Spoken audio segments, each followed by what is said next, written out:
नमस्कार दोस्तों, कैसे हैं आप सब। आप सभी का स्वागत है आपके अपने YouTube चैनल पर। और आज की कहानी शुरू करने से पहले जो भी चैनल पर पहली बार आए हैं या जिसने भी अभी तक चैनल को सब्सक्राइब नहीं किया है तो जल्दी से जाकर चैनल को सब्सक्राइब करें और घंटी का बटन दबाकर ऑल का आइकन जरूर प्रेस कर लें ताकि हमारी कहानियों की नोटिफिकेशन आप तक पहले पहुँचती रहे और आप हमारी कहानियों का आनंद उठाते रहें। तो चलिए शुरू करते हैं आज की एक और बेहतरीन कहानी।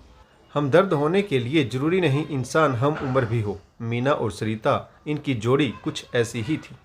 दोनों पड़ोसन थी। मीना की एक 13 वर्षीय बेटी। प्रेगनेंसी में कुछ कॉम्प्लिकेशन आने की वजह से मीना ने दूसरा बच्चा प्लान नहीं किया और पति पत्नी ने बेटी को पढ़ा लिखा कर योग्य बनाना ही अपना जीवन का लक्ष्य बना लिया। वहीं दूसरी तरफ सरिता जी की एक शादीशुदा बेटी है और बेटा भी अपनी पत्नी के साथ विदेश में सेटल है। मीना और सरिता जी में गहरी दोस्ती है। मीना अपने ससुराल से दूर पति के साथ रहती है। पति भी कंपनी के काम के चलते कई कई दिन तक दूसरे शहर में रहता है। इस बीच सरिता जी एक पड़ोसन का फर्ज निभाना कभी नहीं भूलती। हमेशा मीना से पूछती रहती, कुछ ज़रूरत हो तो बताना ज़रूर। वहीं जब सरिता जी को आवश्यकता होती तो मीना हाजिर हो जाती। सरिता जी की नंदे, देवरानी, जेठानी, सास ससुर का बड़ा पूरा परिवार इसी शहर में रहता है। सबके अलग अलग घर हैं। जब भी सरिता जी के यहाँ कोई फंक्शन होता तो मीना तैयारियों में बढ़ चढ़कर भाग लेती। सरिता जी की भरपूर सहायता करती। आज सरिता जी ने अपने घर में पूर्णमासी की कथा करवाई थी। पूरा परिवार हाजिर था, लेकिन सिर्फ खाने पीने और मौज मस्ती के लिए मीना पड़ोसन का फर्ज निभाते हुए आज भी सुबह ही सरिता जी की सहायता के लिए पहुंच गई थी। दीदी, छोले बना दिए, मिक्स वेज तैयार है, पूरी के लिए आटा लगा दिया है। जब पूजा निपट जाएगी तो गर्मा गर्म पूरियाँ निकालती जाऊंगी। आप सबको परोस देना, सब कुछ रेडी। सरिता जी खुश होते हुए बोली। मीना एक तेरा ही सहारा है, वरना मेरी देवरानी जिठानियाँ तो काम को हाथ तक नहीं लगाती, अतिथि बनकर आती। तेरा सहारा ना हो तो न जाने मेरा क्या हो, पर तू अपनी है। मेरा तो तुझसे ही दिल का नाता है। देख, तेरा हमसे कोई खून का रिश्ता भी नहीं, परंतु तू मेरे घर की जिम्मेदारियों को कितने अच्छे से संभाल लेती। मीना बोली, नहीं दीदी, ऐसा नहीं कहते। आप भी तो हमेशा मेरे दुख दर्द में खड़ी रहती हैं, कभी किसी चीज़ के लिए मना नहीं करती। मुझे कहीं जाना होता है तो मैं अपनी बेटी को आपके पास बेझिझक छोड़ जाती हूँ। खुद से ज़्यादा भरोसा है मुझे आप पर। पूजा का कार्यक्रम समाप्त हुआ। मीना ने गरम गरम पूरियाँ बड़ी ही फुर्ती से बना दी। देखते ही देखते खाने पीने का कार्यक्रम भी निपट गया। सरिता जी की जेठानी ने मीना पर व्यंग कसते हुए कहा, अरे मीना, तुम तो बड़ी फुर्ती से काम करती हो, परंतु बुढ़ापे के बारे में भी कुछ सोचा है? एक बेटी है तुम्हारी, बुढ़ापे में सहारा बनने के लिए बेटा होना जरूरी है।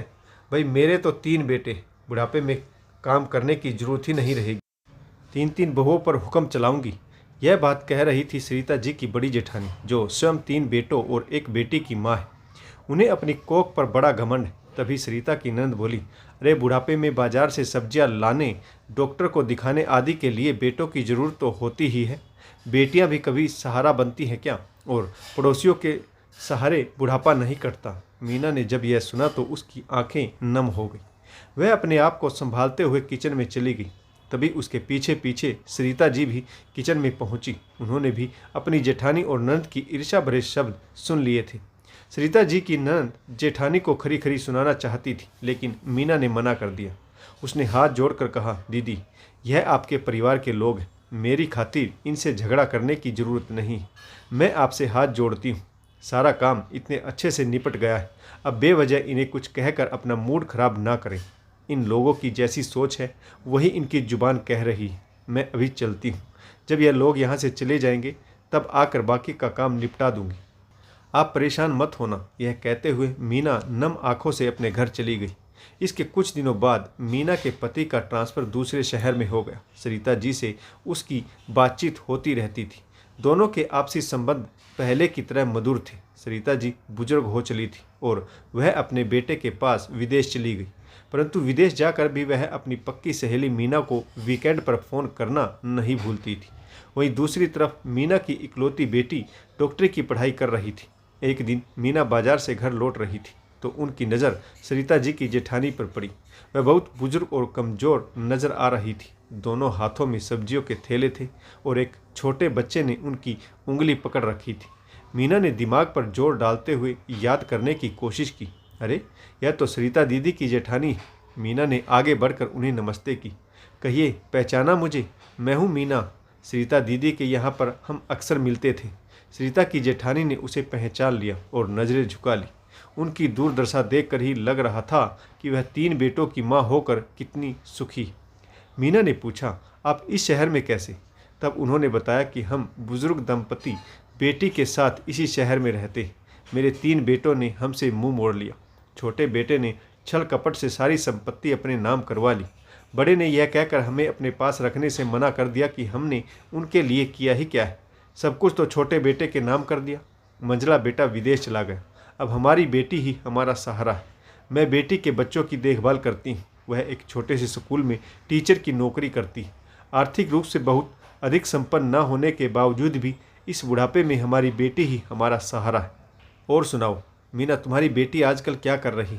मीना ने बड़े गर्व से कहा, वह MBBS के फाइनल ईयर में। सरिता की जेठानी की आंखें नम हो गई। उन्होंने मीना से कहा, बहुत अच्छा किया बेटी को आर्थिक, शारीरिक और मानसिक रूप से मजबूत बनाकर। मेरा भ्रम था कि मैं 3 बेटों की माँ हूँ, और देखो आज मेरी वही बेटी जिसे हमने ज़्यादा पढ़ाया लिखा नहीं, कम उम्र में ही उसकी शादी कर दी, आज वही बेटी मेहनत करके हमें 2 वक्त की रोटी खिला रही।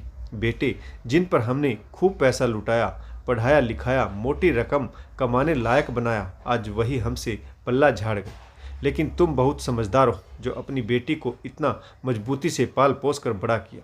देखना वह तुम्हारा पूरा ध्यान रखेगी, बुढ़ापे का मजबूत सहारा बनेगी। यह कहकर सरिता जी की जेठानी आगे बढ़ गई। मीना उन्हें देखती रह गई। क्या यह वही औरत है जो कभी सोने के जेवर से लदी फदी रहती थी? पति के बड़े व्यापारी होने का इसे घमंड था। 3 बेटों की बहुओं पर राज करने की लालसा थी इसे। मैं यह नहीं कहती कि बेटे नालायक होते या माँ बाप की सेवा नहीं करना चाहते, बल्कि यहाँ पर मैं यह संदेश देना चाहती हूँ कि बेटा हो या बेटी, उन्हें मजबूती से अपने पैरों पर खड़ा होने लायक बनाएं। अक्सर देखा जाता है कि जहाँ बेटे साथ छोड़ जाते हैं, वहाँ बेटियाँ आगे बढ़कर माँ बाप की सेवा करती हैं। तो दोस्तों, आपको यह छोटी सी कहानी कैसी लगी कमेंट्स जरूर कीजिएगा। आशा करता हूँ आपको कहानी भी अवश्य पसंद आई होगी। तो कहानी पढ़ने के लिए आप सभी का बहुत बहुत धन्यवाद। जय हिंद, वंदे मातरम, भारत माता की जय। जय जवान और जय किसान।